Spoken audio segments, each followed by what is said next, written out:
Konnichiwa. This is the Paddock Pass podcast, and we're reviewing the Japanese Grand Prix, or the Marc Marquez Grand Prix, the Marc Marquez season. In fact, I think we can all agree that it's been pretty emphatic, and the book has been closed on a pretty big narrative in modern MotoGP history, at least. I'm Adam Wheeler. I have Neil Morrison and David Emmett, all bleary-eyed, ready to discuss what happened in the 25th Grand Prix to take place at the mobility resort Motegi circuit.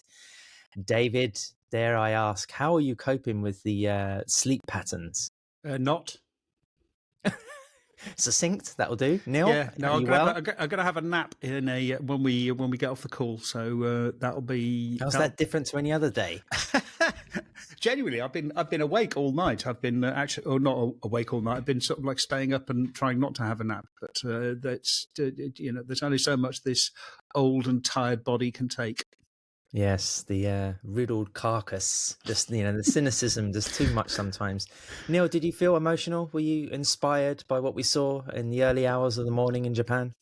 Yeah, I guess I was. I think it's easy to sort of just to kind of take this whole thing as granted, really. I think it felt like you were contractually obliged to mention that this was the greatest comeback in sporting history anytime you mention Marc Marquez's name this weekend. But also, I think when you saw his outpouring of emotion, you realized it kind of put into context just what it meant to him. And even though he's made so much of this year look so easy, there has been just an incredible backstory to it. So yeah, I did feel a bit emotional. One of the questions in the press conference was about, I don't think I've ever seen you being so emotional, and he was like saying the same. Yeah, this is different. So yeah, it really was an incredibly emotional moment. We've got things to discuss, and of course, we have opinions as ever on this show. But first of all, Dave, what was your moment from the Grand Prix? My moment from the Grand Prix was during the sprint race was Marc Marquez overtaking Joan Mir. He really had to force the issue. Now, that's partly because it is quite difficult to overtake at Motegi, but it just didn't look like Marc Marquez at all. And that was the one moment where you think, okay, no, this lad is having problems. He's really struggling. He's not comfortable. He's not. You could really see the pressure in his riding because he was looking stiff. He had to really force the issue to get past Mir. He had to run him out wide to the edge of the track, and that was the only way that he could really get past. So any other weekend, 2 weekends from now or 2 weekends ago, and it would have been a really easy, much cleaner pass because he would have risked more. He would have managed it better. He would have managed more. But yeah, that for me, that sort of encapsulated all of the pressure that Marc Marquez was under this weekend. Well, and also victimizes poor Joan Mir in a weekend where he actually deserves some praise, Dave. So, Neil, what was your moment? Well, I think it's fair to say that none of the races were absolute classics that will live really long in the memory for the racing, that is. So I'm going to plump for the end of Q2 in MotoGP qualifying because it was a really, really interesting session. And it was just very random, threw up lots of challengers. I mean, at one point towards the end, we had Fabio Quartararo, Joan Mir, Pecco Bagnaia, Marc Marquez, all going fast and on fast laps. We had drama for Pedro Acosta and Marco Bezzecchi. And it was just great to have that sort of random element to MotoGP again, because that has been missing for much of this season. It was also great just to see the variety in the qualifying session. I mean, we're going to talk about Honda during this show, but it was fantastic to see Mir back to somewhere approaching his best this weekend. And Honda, a completely merited podium as well and completely merited front row at their home race. It was just it was nice to see something which was like slightly unpredictable. I'm not going to lie and say that I watched it live, but when I did wake up and check the results, I was like, "What? Mir second, Bagnaia on pole, Quartararo fifth. What's happened here?" So it's quite nice to receive that every now and again, and I guess that's what the flyaways are all about. Sometimes we get thrown up these kind of different results which shake up the normal holding pattern. On the same theme of wanting to grab any moment of drama, my moment of the Grand Prix was when Pecco's bike started smoking midway through what was a very comprehensive performance. We'll talk about Pecco a little bit further in the podcast, but there was a worry. There was a feeling at the moment, and I think you only had to see Gigi Alinia's face in the pit box. He had the same sort of concern. It looked initially like it might have been a problem with the ride height device, but then, Dave, you were saying from the images you were watching, it was some sort of engine oil just spitting out of the exhaust. Anyway, it was quite persistent, and it just seemed it would be quite typical of Pecco's season if he was in the best form of his life. You know, confidence back, everything firing up to sort of 10 out of 10, and then a mechanical problem, in sort of stops him in his tracks. There was also the little kind of subplot that, he could be dropping something on the track that would impede Marc Marquez, possibly cause him to fall off. It was just like a little spell of like concern and something of a fresh development in the race, which was pretty static overall. Yeah, and also it was also interesting seeing Gigi desperately trying to convince Danny Aldrich, technical director, that look, honestly, it's not dropping it's not dropping oil, it's all being burnt, it'll be fine. There's no danger to it because, we shall come to this later, but there is the question of whether he should have been meatballed, whether he should have been black flagged and told to get off. Well, as I mentioned, poor Pecco, we will talk about him. He is the Grand Prix winner, an impressive set from pole position, sprint and Grand Prix win. But, of course, he has to take the wings of the stage of this Grand Prix because his teammate swallows all the storylines. Where do we start? Because we've been talking about Marc Marquez, for the better part of over a year. Well, since the podcast started, actually, I think you'll find Adam, since around 2014, 2015. Even when he wasn't relevant, Dave, we were talking about him because he tended to be saving something, or he tended to be crashing spectacularly, or hitting somebody, or having like a major bodily changing operation, or miring sort of the paddock in contract rumors. Marc Marquez has been the standout athlete, like it or not, for a decade in MotoGP, and now he's right back at the top. I'm not too sure where we could start on this, but the first thing I want to ask is your thoughts on the title celebration. I mean, why not? Because it seems to be a big thing these days. Dave, what did you think of the sort of very discreet sort of flashback, really?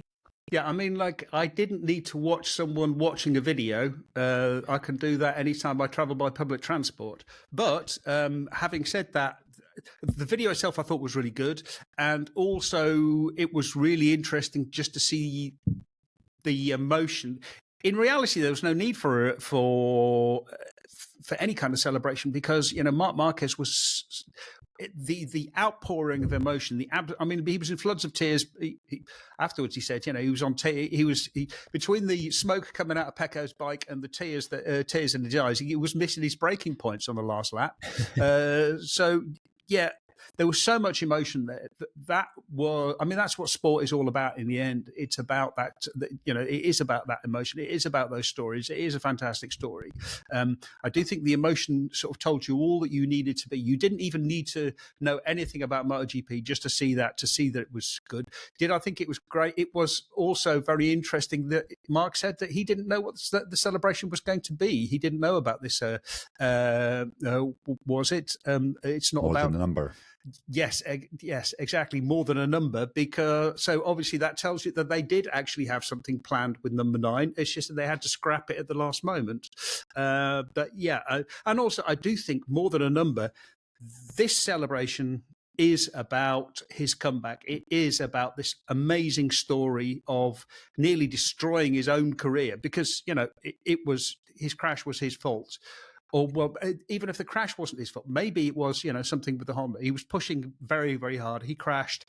He broke his arm. He tried to come back too early.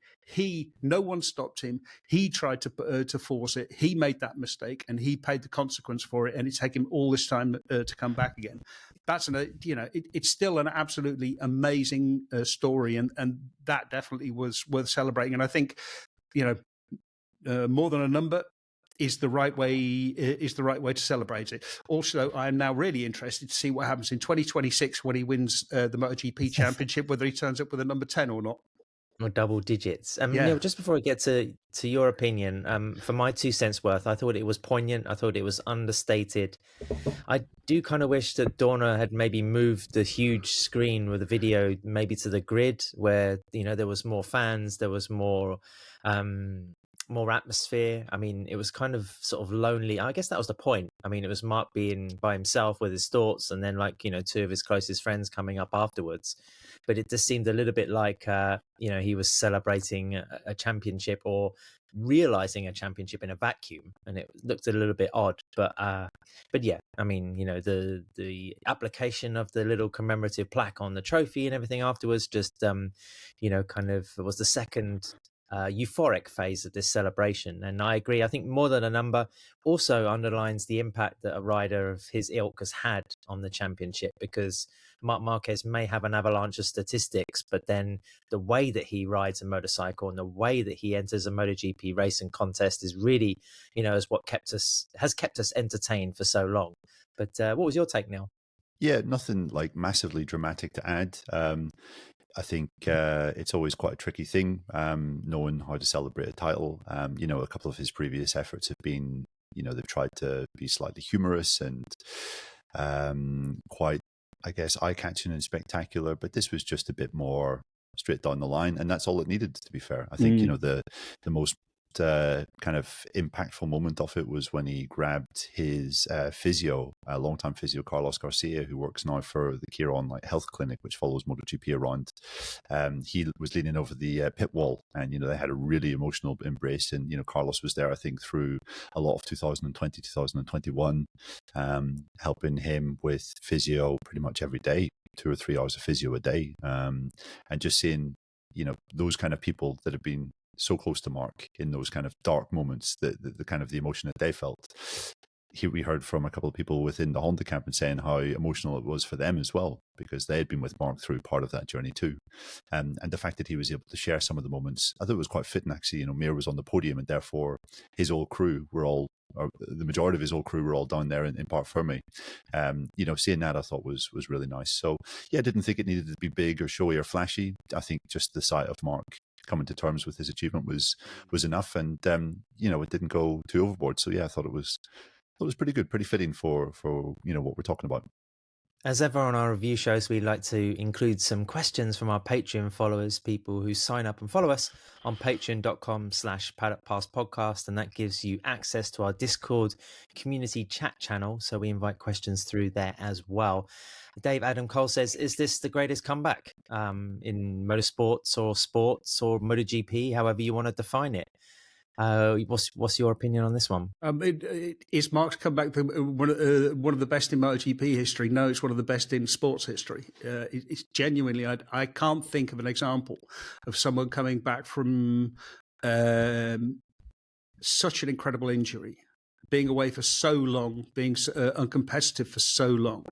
An injury which threatened his career, one which he had to suffer because before they re-rotated his arm, he was in an immense amount of pain all of the time.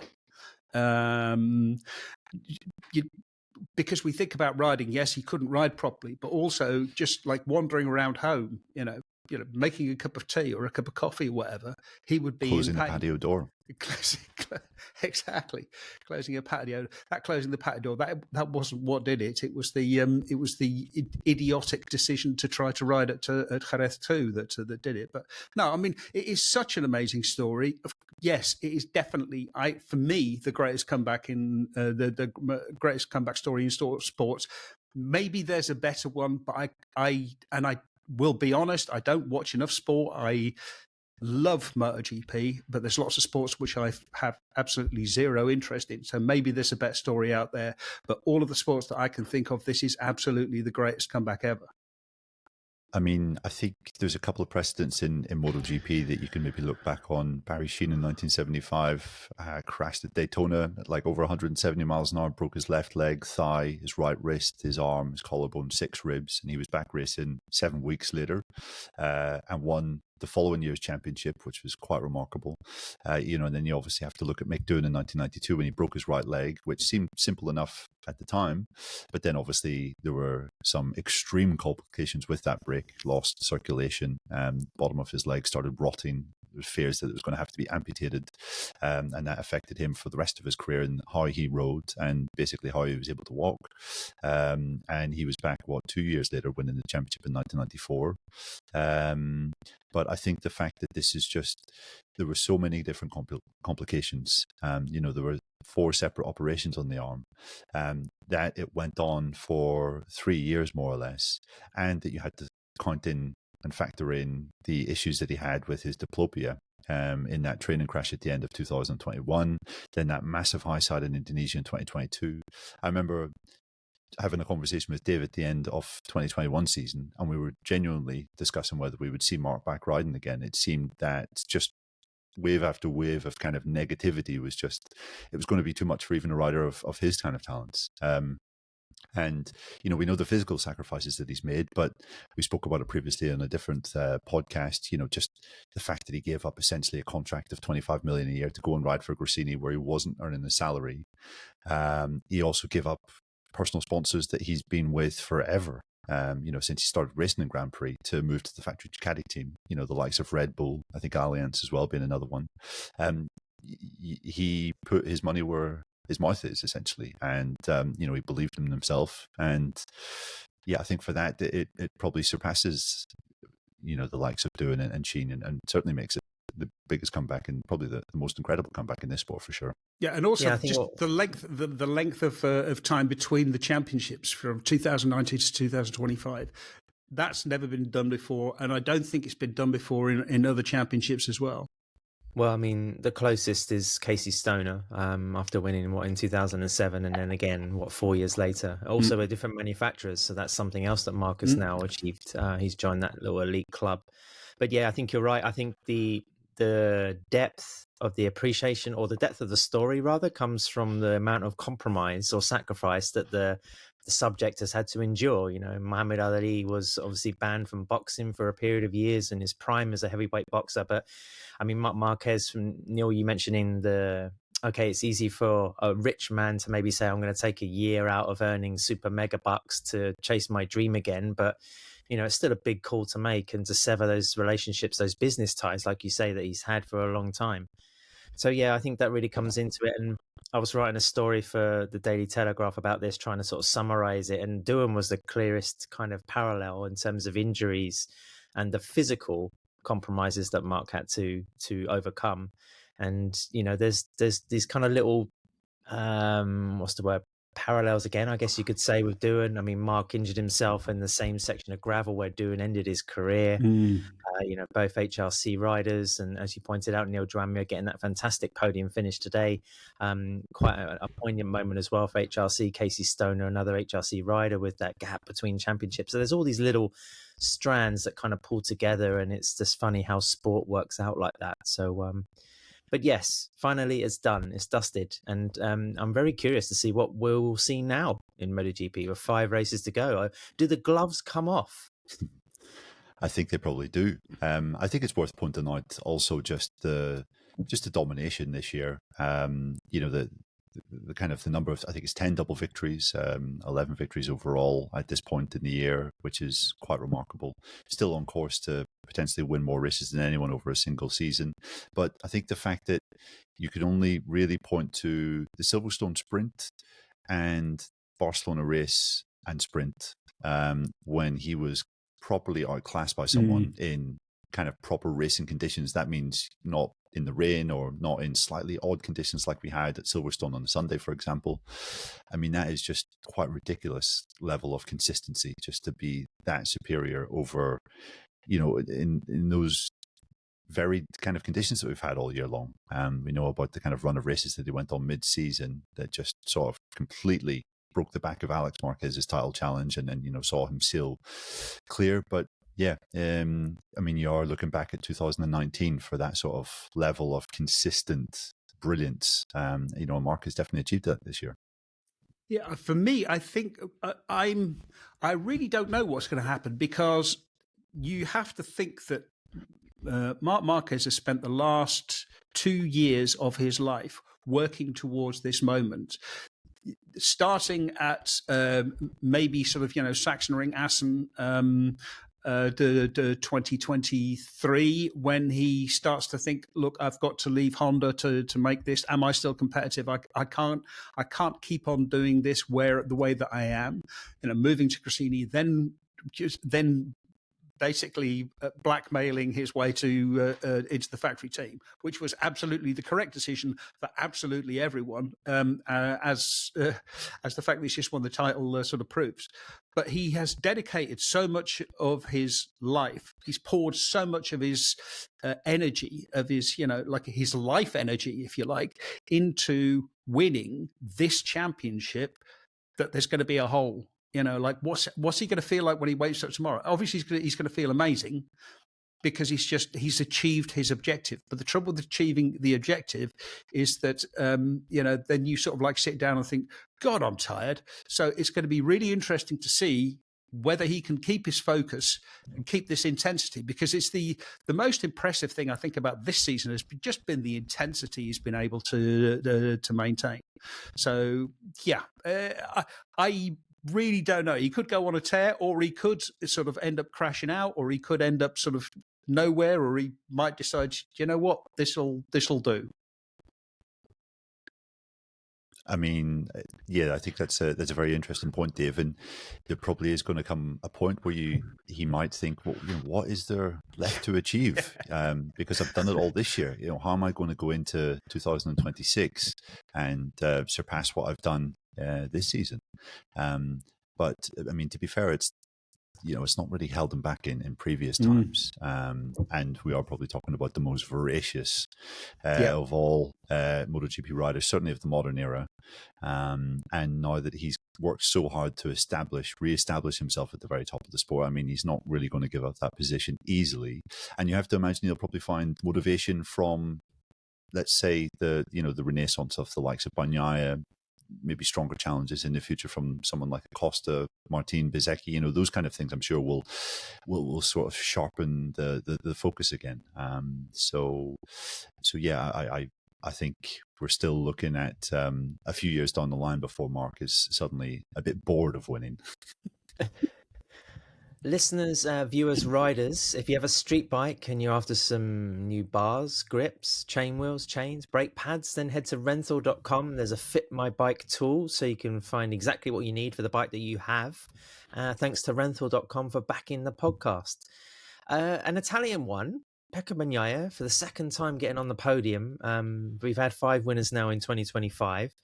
This one wasn't really handed to him. He triumphed, of course, in Circuit of the Americas after one of Marc Marquez's very few faux pas in this season. But there was no doubt in this one, Dave. I mean, Bagnaia was brilliant. This was 2024 Pecco, perhaps on the nearest 2024 spec of the GP25 he's had this year.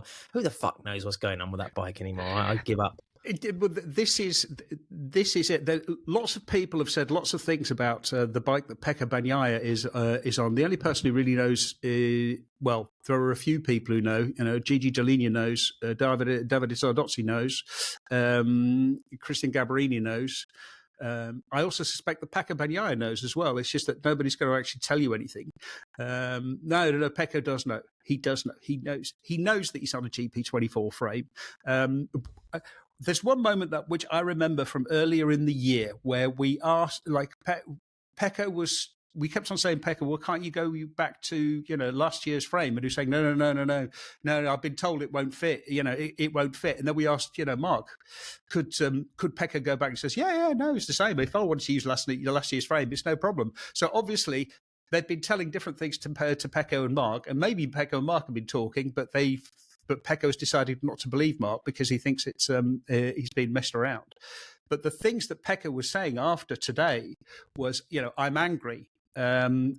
We could have made this change at the start of the year, after a couple of races. So, yeah, this to me is a sign that this was it's basically a GP24 frame, and it's gone back to as much of last year's bike as possible. It's probably the GP25 engine. It's a slightly updated engine. God knows whether they've changed the ride height device or whatever. But this is quite clearly. Dave, does this also vindicate Pecco? Because we haven't seen him, really distraught. I mean, we've seen him, of course, not too happy with results and the way things are going. Misano, of course, was perhaps the worst. But then he's also been quite sort of level-headed and mature and calm about the lack of form and the lack of threat compared to how he's been for the last 3 years.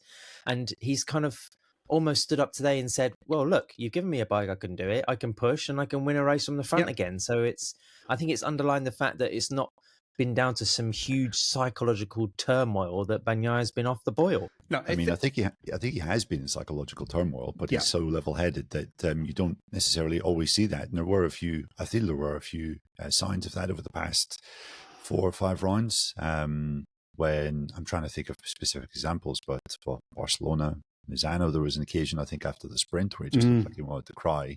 I wanted to just go up and give him a cuddle because he looked so lost and so absolutely dejected. But yeah, it just was interesting, wasn't it? The comments were slightly, they weren't slightly, they were very pointed, weren't they, in the press conference and in his interview with Matt Burton after the flag. He was basically saying, I'm the same rider as I was in Misano. I'm the same rider as I was in Barcelona. Sometimes, I think he said, sometimes when I push, I'm 20th. Sometimes when I push, I win the race like this. The fact that he had my bike, as he said, and that he was able to ride it in the way he wanted, not fight it like he had been for so much of this season, just showed you what he can do, and was a nice reminder of just what he can do. I think if there's a weakness, it's that he needs a specific tool set to be able to ride like this. Whereas if you look at, Marc Marquez is able to adapt his style to most bikes. I think he can adapt his bike. He can find a way to actually ride the bike.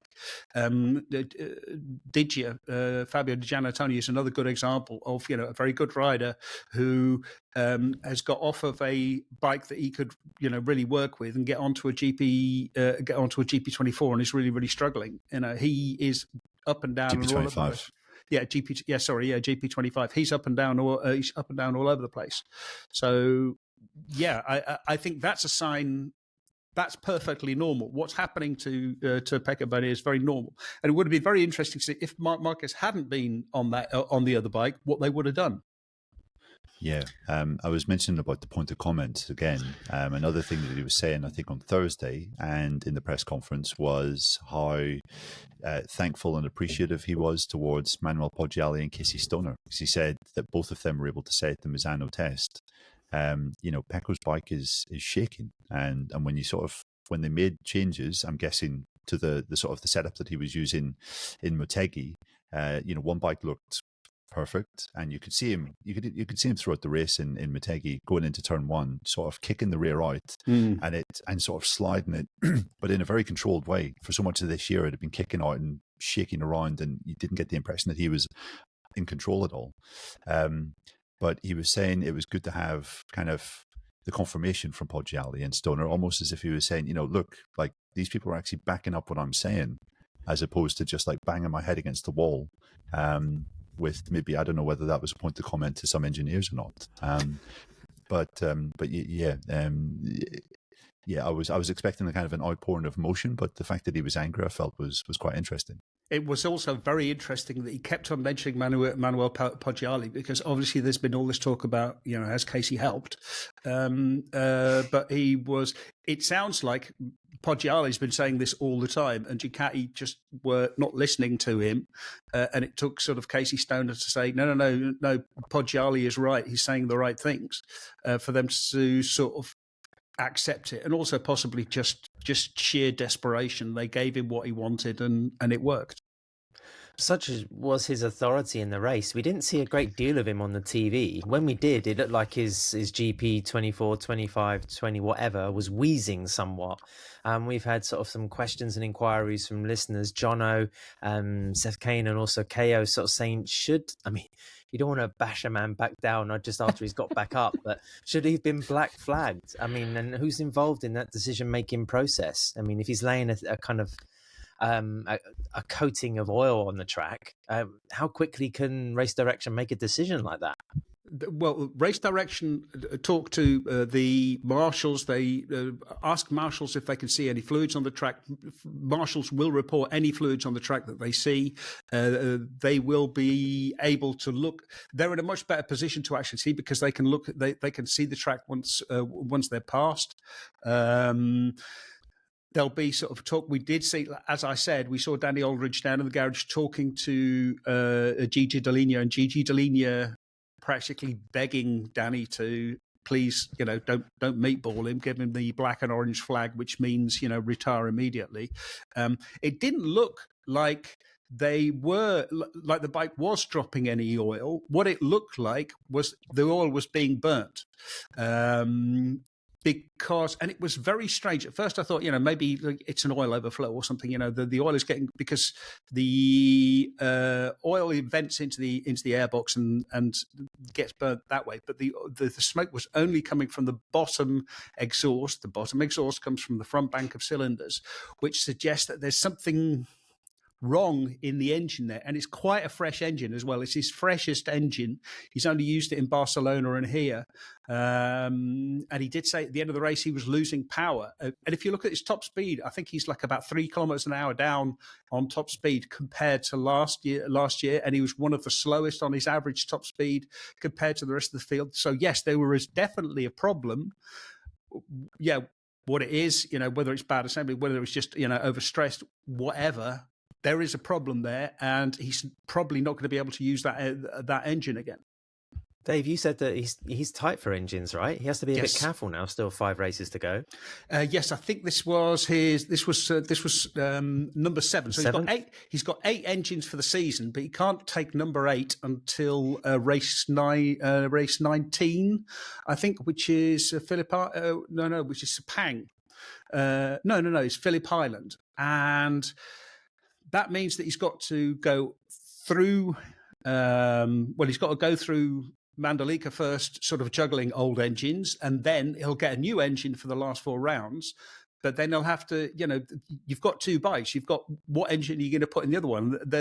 He's basically giving his mechanics an awful lot of work, juggling these old engines, finding ones which will work, and using that in practice, and then saving his good engine for the race and qualifying.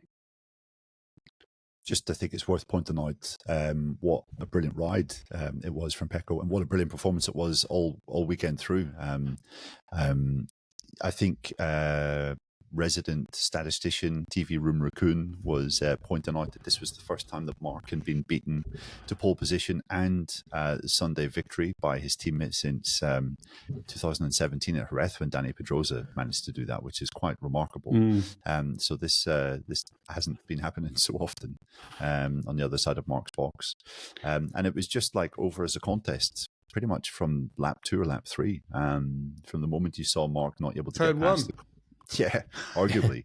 The moment you could see Marc not being able to get past the Costa in the early laps and Pecco breaking clear to the tune of half a second per lap, it was curtains as a contest. And you think of the last 3-4 years, the majority of Pecco's or a lot of Pecco's kind of wins were sort of achieved in similar fashion, just getting the brake and putting the hammer down. And maybe the sort of the battle that we were anticipating at the start of the season, maybe we could see it 1 or 2 times in the final 5 races where, gloves off, Marc doesn't have to worry about the championship anymore. And, Pecco is back, or let's see if he's back. That could be something that could illuminate and light up the final stages of this year. The raccoon. I fear we're going to get an invoice at the end of the year for all the statistics. I think we should perhaps ease off on the material. No, only joking. I mean, a couple of times this year, there's been sort of shoots of light of a new dawn for Pecco Bagnaia. So I'm going to hold judgment, as to whether we're really seeing a return to form for the Italian until we get to Indonesia. And then also, we know Sepang is a great track for him as well, but I think we'll see the real juice in Indonesia and, of course, in Australia, and then we can make a call then. Perhaps we'll see some I don't know, some of the dueling that we thought we might expect a little bit on the factory Ducati boys, having finished 1 and 2 in Motegi. Let's get to the third step of the podium.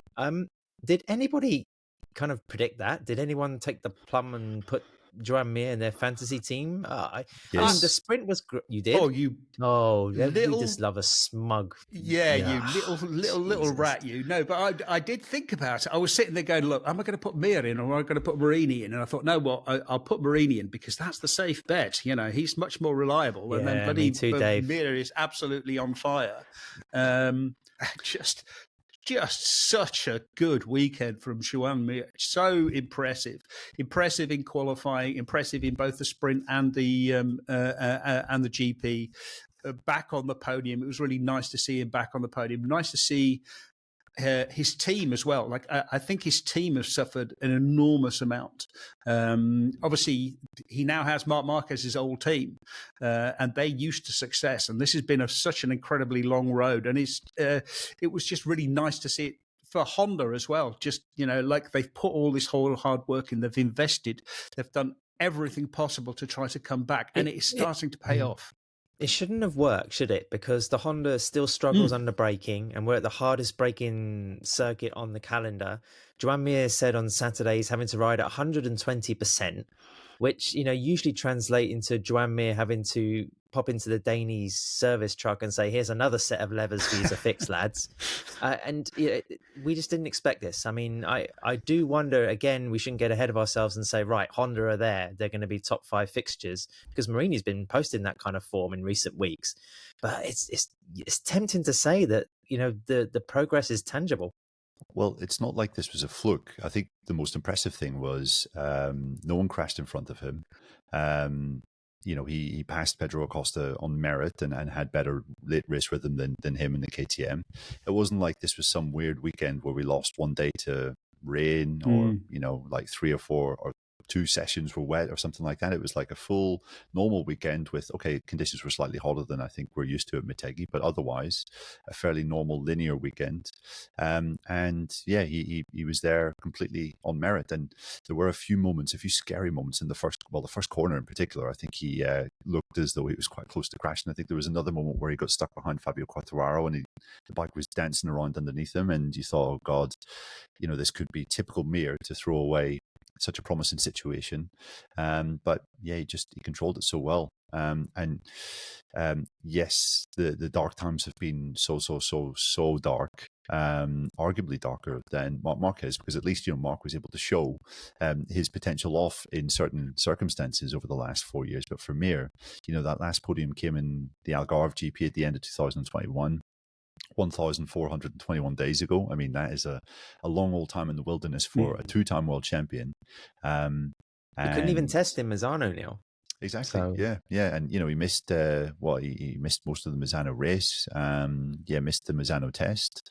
And, to show up and kind of perform like that was quite remarkable. And I mentioned this after the show in Misano, just the kind of the improvements from last year to this year in the Misano races. Mir was 25 seconds faster than the best Honda in last year's race, which is over a second per lap. And he was 1.4 seconds faster than last year's qualifying at Motegi, which is just really crazy progress. And also, we know they've had these new parts, you know, new chassis, new swing arm, updated electronics. You could see that this weekend, the fact that his top speed, he wasn't getting absolutely murdered on the straights like he had been earlier in the season. They've made real gains there, it seems. But it was just yeah, really, really accomplished. And like Bagnaia, just really nice to be reminded of how good this guy can be when he's at his best. Back in 2021, I was thinking, Joan Mir would probably go on and maybe win another MotoGP championship or two. And safe to say in 23, 22, 23, 24, there was very little evidence of that. It's good that we're seeing it again. Just before we move on to our Hire and Fire section of the show, a quick update on KTM, because Pedro Acosta really was showing some podium form. He finished in the top 3 in the sprint on Saturday, and then he just sort of hit a wall basically with terms of usable traction with the tires. When he ran off the track at turn 1, he said that was a braking issue. Maybe the bike had shaken and dislodged the pads or something, but he had no braking force.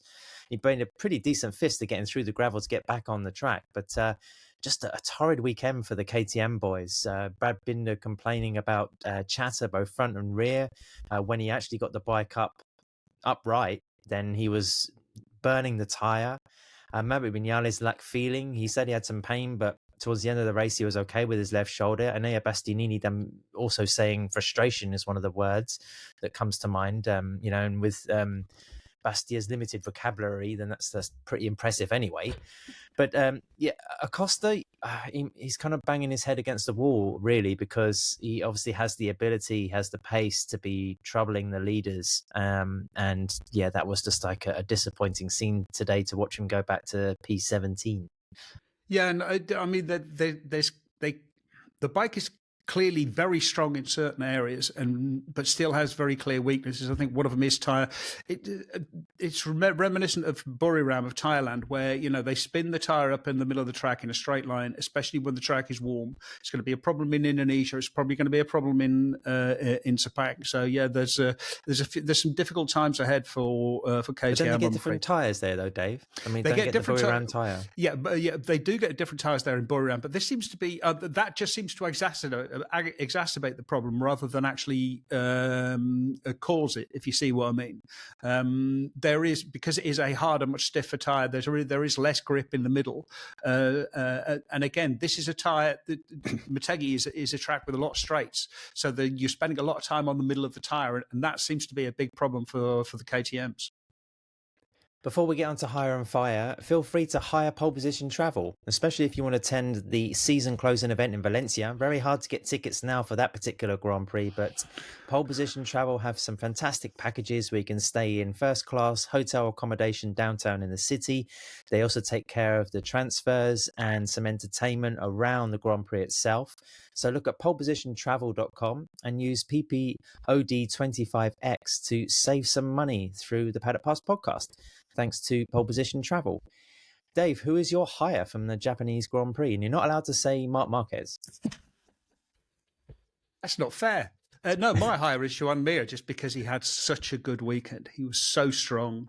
He was so consistent. He did everything right. Didn't put a foot wrong. Just an he's impressive. He's probably his best ride since he got off. Certainly his best ride since he got off of Suzuki, and his best ride I can remember in a very long time. Neil, who's the source of your recruitment focus for this one?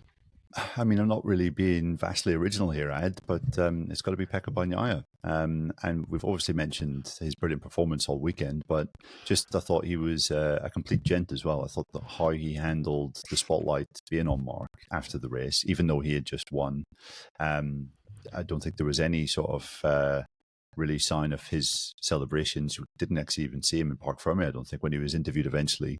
It was in the room just back of the podium.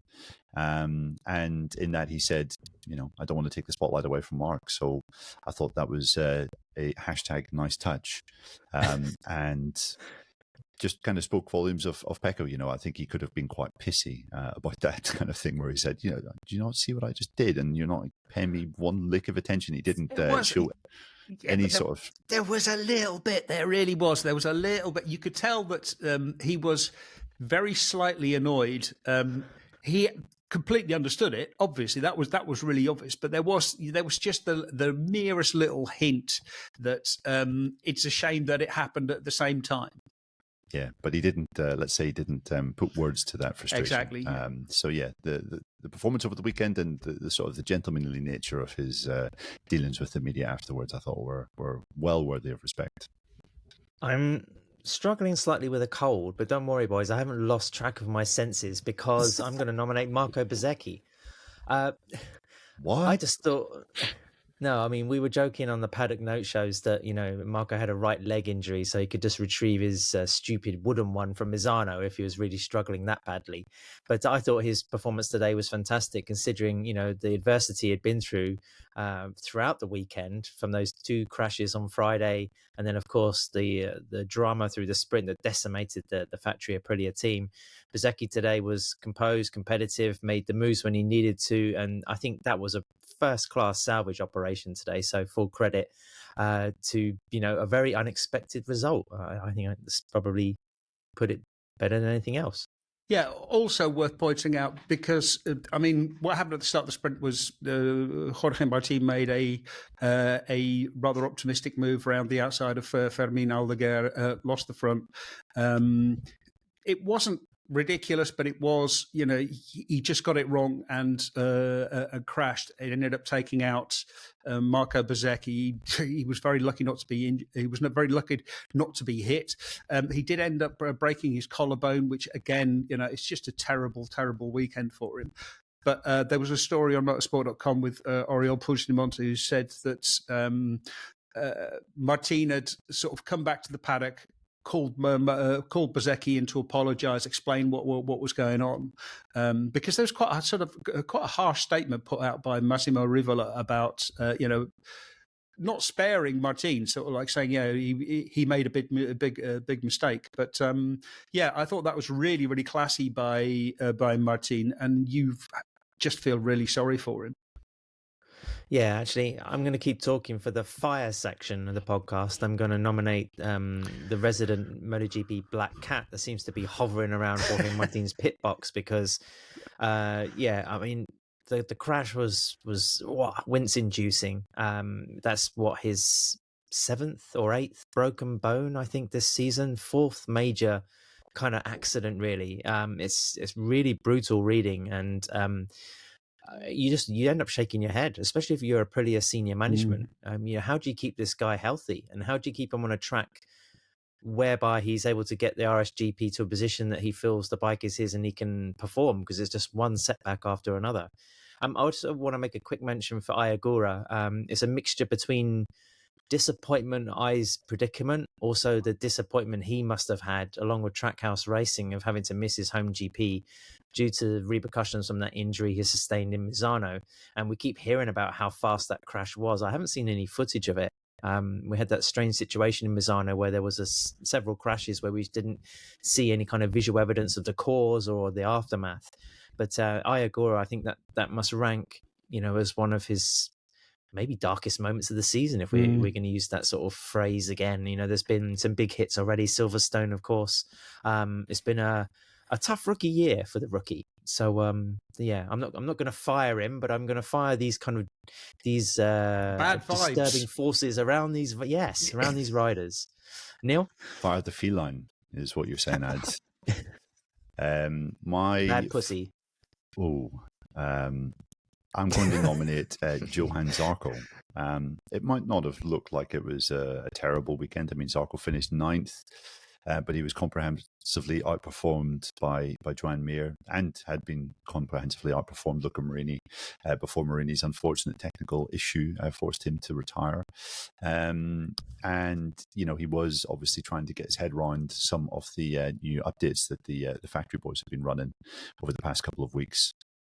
This weekend, but I'm not firing him because of that. I'm firing him because of what happened on Saturday. Now, obviously, Dave mentioned Martin's crash and how there were some after effects that Bezzecchi was taken out. A few riders had to basically run off into the gravel to avoid the chaos. Zarco was one of them. Zarco had some decent rhythm after that and got caught up behind Fabio Gianantonio. And then I was just absolutely amazed to hear him admit openly that he retired from the sprint because he was trying to get past Gianantonio and he couldn't get past. And he thought, you know what? I'm not in the points, so I'm just going to pull into the pits because what's the point? I think I need to save some energy for tomorrow, is what he said. And I mean, who am I to sort of wave a finger at a MotoGP rider and a professional athlete in certain situations? But am I being a bit of an asshole in thinking that your team has traveled all the way to Japan and you're riding at your manufacturer's home race, and the very least you can do is if there's nothing wrong with the bike and there's nothing wrong with you, the very least you can do is ride until the end, right? I mean, that's one of the absolute bare minimums of being a rider at this level. Not least being a rider who's racing at his manufacturer's home track and is trying to impress the factory bosses, to then flagrantly go into the debrief afterwards and admit that he had just pulled in because he couldn't pass the rider up ahead. It was like, sorry, what is going on here? So yeah, I'm going to fire Johann Zarco for having the temerity to do that. I mean, that is just something that even if you do it, don't admit to doing it afterwards, for goodness sake. I mean, come on. That's a bit rich coming from someone who's just had a nap before we came on the podcast, Neil. I was up at 4 a.m., mate. And it's been his birthday recently, so you should appreciate the disadvantages of getting older. As far as I realised, having a nap is not a sackable offence. Pulling in whenever there's nothing wrong with your bike or with you, riders have got sacked for that in years gone by. Well, especially if they stamp through the gearbox or, Yeah, at least he didn't sabotage his machine. I guess we have to give him a positive thumbs up for that. At least he didn't, try and over-rev his engine. Dave, who would you professionally decapitate? I would professionally sack whoever refused to give Pecco Bagnaia a GP24 frame when he asked for it at the beginning of the season, because it could have been a very different year. I mean, outcome was he's a factory rider. He's got to develop a motorbike. Yes, yeah. And clearly what happened is that the engineers looked at the data and said, oh, no, this bike is definitely faster. You just have to ride differently. And Pecco couldn't ride differently.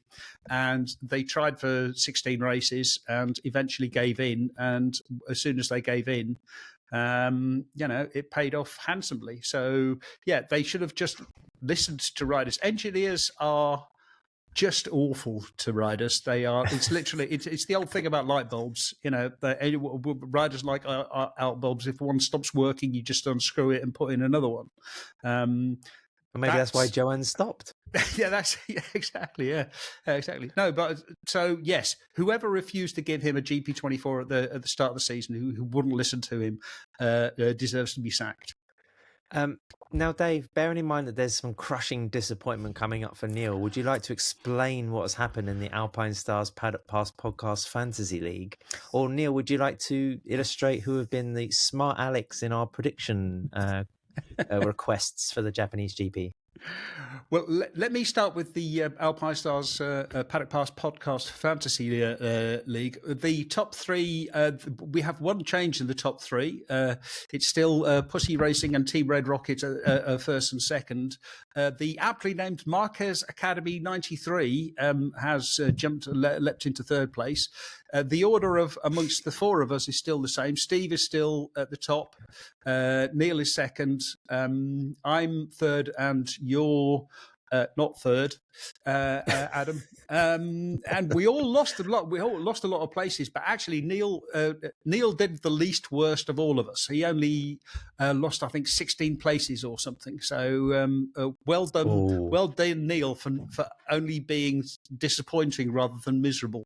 Pedro Bloody Acosta is what I'm going to say. That stupid little young rapscallion having brake issues at the end of the front straight. How dare he miss a braking point, eh? Yes, indeed. To quote Wesley from The Princess Bride, get used to disappointment. Who was quite sharp and on the boil, Neil? Actually, not too many of our predictions posts were correctly indicating who would win the sprint race. TV Room Raccoon was the only one who said Pecco would win the sprint race, and Lynn Biggs was the only one who said he was going to win the feature race. So congrats to them. We also asked our patrons how many sessions Dave would actually watch live over the entire weekend. Dave, care to enlighten us on that? Some people were under the impression that I might get up for the Moto3 and Moto2 races, which seems extremely foolish given the time of day that they were on. I mean, I have watched a lot of sessions. It's just that I haven't watched them live. I got up for all of the last sessions of the day, so basically all of the MotoGP sessions, the practice session, the sprint race, and the main race. And I will tell you, getting up at 7 o'clock to watch the main race was not people shouldn't. You shouldn't be allowed to get up. You shouldn't be allowed to be awake when there's a 6 in the when the hour starts with a 6. And there you are having a go at me for having a nap. I'm going to have a nap later on. At least I'll finish the podcast first. I'm not going to pull in early and have a nap. Well, some might wish you did, Dave. Yeah, most people probably. Yes. We also asked what our patrons thought Marc's championship celebration would be. We had quite a few interesting comments. TV Room Raccoon said he'll burn his 125 Moto2 championship trophies on a ritual pyre and then emerge from the ashes as a 7-time world champion. Craig Stanyon said it's going to be a magnificent 7 spoof. And then also, I think it was Graham Norton who said he's going to wear a t-shirt with a large number 9 crossed out with a small number 7 after it. I kind of wish one of those 3 had been done, but in the end, I think they went for a slightly more muted celebration. And it is also worth saying that currently, over on our Patreon page, Pecco Bagnaia and Joan Mir are currently tied with 39% of the vote each as the rider of the Japanese Grand Prix. So our patrons have spoken, and Joan and Pecco are currently tied for that honour. Does Zarko have any votes, Neil? He got my vote. Okay, fair enough. Grades. Let's wrap up with grades of the Grand Prix. I'm going to give a 7, just purely because of the milestone aspect of the Grand Prix. Like Neil mentioned right at the beginning of the podcast, it wasn't exactly a banger for on-track action. Moto3 was kind of strangely dispersed, even though we had like a pretty tasty moment in the final corners for the final podium spots. And it looks like the Moto3 title is going to be the next one to be wrapped up. Jose Antonio Reda within grasping distance in Indonesia, for sure. In Australia, you have to imagine. But I'm going to say a fitting 7, even though through the images, particularly the drone Shouldn't shots... that be a 9?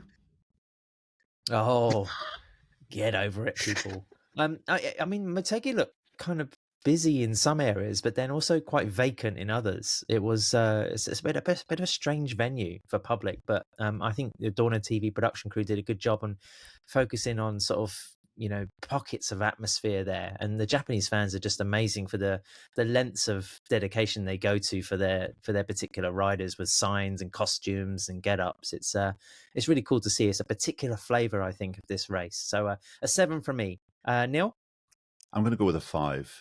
Obviously, that bringing the mood down. Well, people might think that I've been doing that all podcast long and not just at the end. But I mean, it has been no question. Don't get me wrong. It was really cool seeing Marc win the championship. It was great to see that emotion on display. As Dave said at the start of the show, that is what this whole thing is about. It's about seeing people push themselves to the limits and show kind of emotion and kind of show the emotional investment that has gone into it. And that was great. But I think if we're looking at the racing, the sprint included, it was 4 fairly drab races, nothing that wonderful. And maybe I am being slightly harsher because I woke up at such an early hour to watch it all. Average attendance. I mean, Motegi is a great place to visit. It's a great place to be present. But when you're covering it from home, I felt, didn't fill me with the feeling that we're going to be talking about this one in 20 years' time. So a 5 for me. And I was also thinking yesterday, have we actually had a good dry weather Motegi race? I mean, we've had some good racing there, but it's usually been weather afflicted. 2017, Marc and Dovi, or even 2023, that sort of flag to flag race, which was so tense. I'm struggling to think of any dry races that have been real crackers here. So it's just not a great racing circuit, is it? No. What's your verdict, Dave? I'm going to split the difference and go with a 6. The racing was not great. The occasion was big, important, significant. But also, I think I enjoyed the Friday most of all because it was such a shake-up. It was so different, and it reminded me of what are the flyways good for? They're good for confusing everyone and shaking the field up again, because it really did feel like we'd settled into this rather dull rut of turning up to a track and watching Marc Marquez just walk away with everything, and all of a sudden there were new names. Seeing Joan Mir on the podium and stuff is great. These are the sort of things that we need to see. Well, that's it. Indonesia next. Another back-to-back onto the Mandalika Street Circuit. Is it still called the Street Circuit or International Circuit? Okay, so yep, Mandalika coming up. We'll have our note show on Thursday. I'm gonna have to leave you guys to man the fort this week with Steve English stepping in. Now that he's over World Superbike duties, I'll be at the Motocross of the Nations in Indianapolis. Well, Crawfordsville, which is quite close to Indianapolis. So it's like a ridiculous 12-hour time frame, I think. So good luck, boys. I hope everything's gonna work out well with the continued timetable shake-up. At least I'll be in an even worse situation for some of the work that I have to do. But good to talk with you. I hope everybody's enjoyed listening to this, watching this, and we'll be back very soon with more Paddock Pass podcast content. In fact, I think we're actually going to do a special show for our Patreon upper tier subscribers on Marc Marquez's title and where it kind of ranks in the MotoGP list of achievements. So keep an eye out for that if you're a Patreon subscriber. And if you're not, then get on board with us because we've got some extra bench racing to do. Thanks for listening. Thanks for watching. Bye-bye.